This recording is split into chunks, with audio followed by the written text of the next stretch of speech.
الرسالہ ستمبر 2018۔ دین کا نقطۂ آغاز۔ قرآن کی پہلی آیت یہ ہے، الحمدللہ رب العالمین۔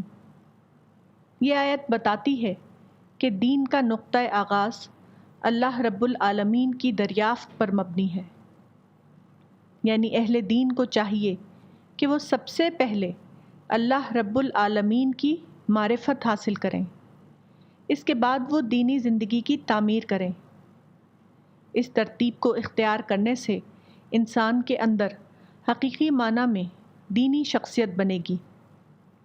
اس کے برعکس کوئی دوسری ترتیب اختیار کی جائے تو دینی شخصیت کی تعمیر و تشکیل نہ ہو سکے گی۔ انسان کی حکومت کا جب آپ تصور کرتے ہیں تو آپ کے ذہن میں یہ نقشہ آتا ہے کہ ایک با اقتدار صدر یا وزیر اعظم ملک کی زمام کار اپنے ہاتھ میں لیے ہوئے ہے اور پورے ملک کو اپنے نقشے کے مطابق کنٹرول کر رہا ہے۔ یہی معاملہ زیادہ بڑے پیمانے پر اور کامل صورت میں اللہ رب العالمین کا ہے۔ اللہ اس دنیا کا حاکم اعلیٰ ہے۔ وہ پوری دنیا، خواہ وہ مادی دنیا ہو یا انسانی دنیا، اس کا کنٹرول اپنے ہاتھ میں لیے ہوئے ہے۔ لیکن دونوں میں ایک فرق ہے۔ جہاں تک مادی کائنات کا معاملہ ہے، اللہ رب العالمین اس دنیا کو مکمل طور پر اپنے ہاتھ میں لیے ہوئے ہے۔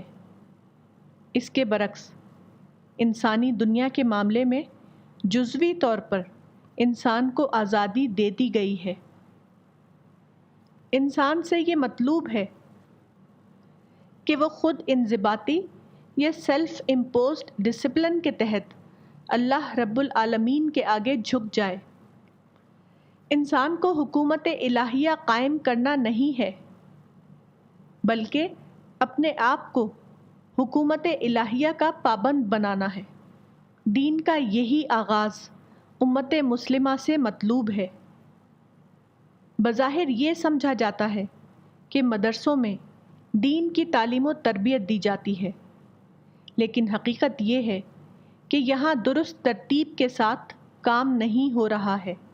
یعنی مدارس کا طریقہ ہے مسائل کی پابندی سکھانا، جبکہ قرآن کے مطالعے سے معلوم ہوتا ہے کہ دین کا نقطۂ آغاز معرفت رب ہے، یعنی اللہ رب العالمین کی دریافت اور انسانی شخصیت کی تعمیر۔